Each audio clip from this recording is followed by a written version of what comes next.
น้อมไว้พระรัตนตรัยอันเป็นพรหมโพธิ์ในบวรพระพุทธศาสนาขออภิวันทนาน้อมถวายความเคารพแด่พระอาจารย์ใหญ่มหาเวทมเสนัยองค์รักษาการประธานศูนย์กลางองค์การพุทธศาสนาสัมพันธ์แห่งสปป.ลาวที่เคารพอย่างสูงยิ่งขอน้อมถวายความเคารพแด่พระอาจารย์ใหญ่ในคณะประธานพระมหาเถรานุเถระสหธรรมิกทุกอาองค์ที่เคารพในนับถืออย่างสูงขอเป็นเกียรติเจริญพรพระประธานอรุณไสยสุนทรราชกรรมการศูนย์กลางพรรค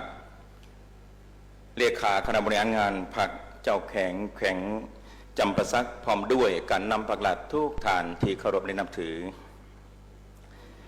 ข้าน้อยแนะนำของ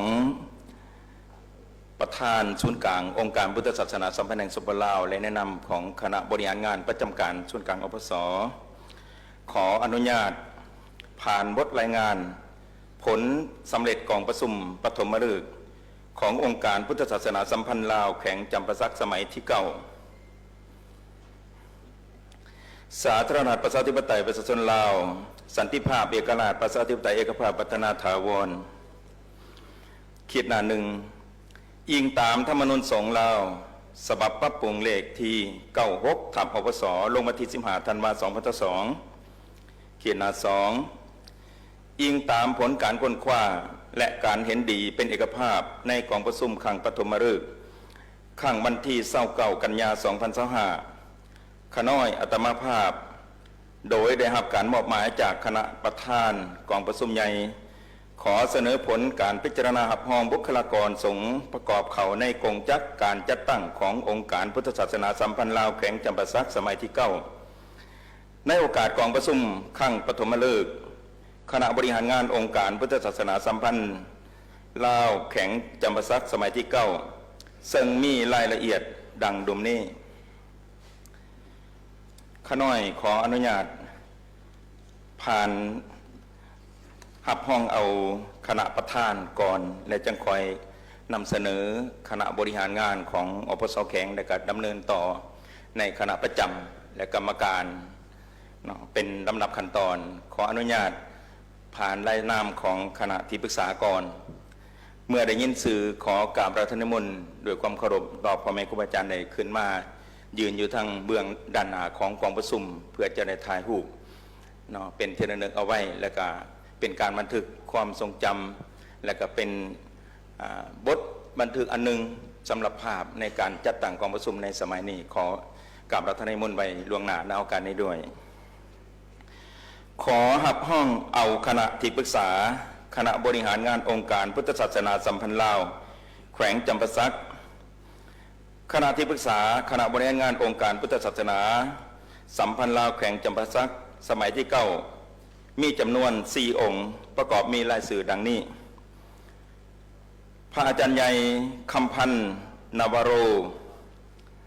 จากนครปากเซเป็นคณะประธานที่ปรึกษาเป็นประธานที่ปรึกษา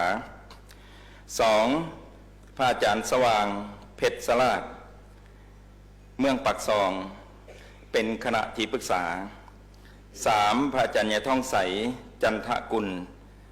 เมืองโขงเป็นคณะที่ปรึกษา4พระอาจารย์บุญมาดวงมณีนครปักเซเป็นคณะที่ปรึกษาพระอาจารย์ใหญ่ทั้ง4องค์ได้มาเข้าร่วมกองประชุมบอกกันหน่อยขอการรัตนมนต์โดยความเคารพกันหน่อยโดยลำดับต่อไปเป็นการประกาศห้องเอาคณะบริหารงานองค์การพุทธศาสนาสัมพันธ์ลาวแขวงจำปาสักสมัยที่9เมื่อได้ยินชื่อแล้วก็ขอกราบพระธนมนต์โดยความเคารพทุกอาองค์กันหน่อยที่มีรายชื่อรายนามดังต่อไปนี้กองประชุมได้เห็นดีหับห้องเอาคณะบริหารงานองค์การพุทธศาสนาสัมพันธ์ลาวแขวงจำปาสักจำนวน33องค์ประกอบมีรายชื่อดังนี้1พระอาจารย์มหาสุวรรณจันทราช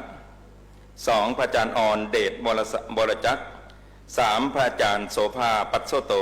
4พระอาจารย์ศักดาศรีมโนธรรม5พระอาจารย์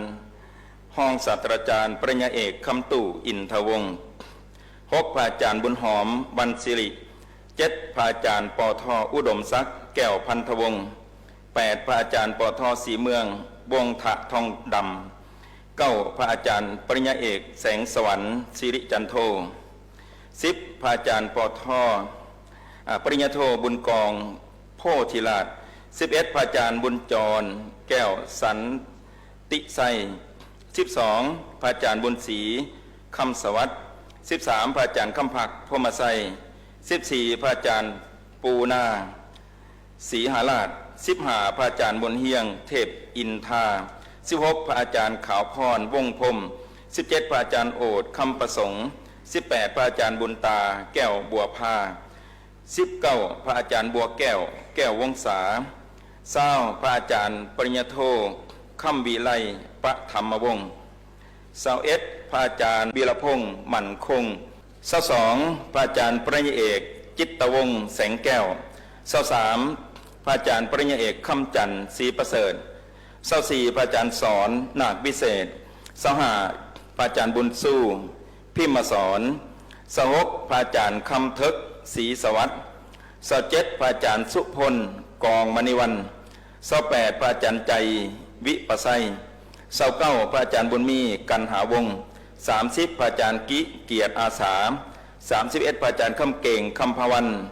32พระอาจารย์คำแพงจำป่าทองและ33พระอาจารย์วงพระจันทร์แก้วตองตาขอ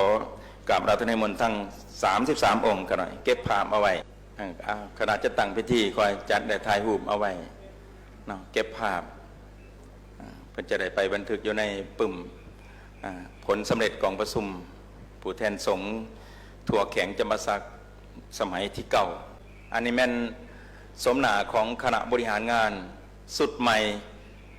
ของคณะอปสแข็งจำปาสักสมัยที่เก่าค่ะหน่อยทั้งหมด33องค์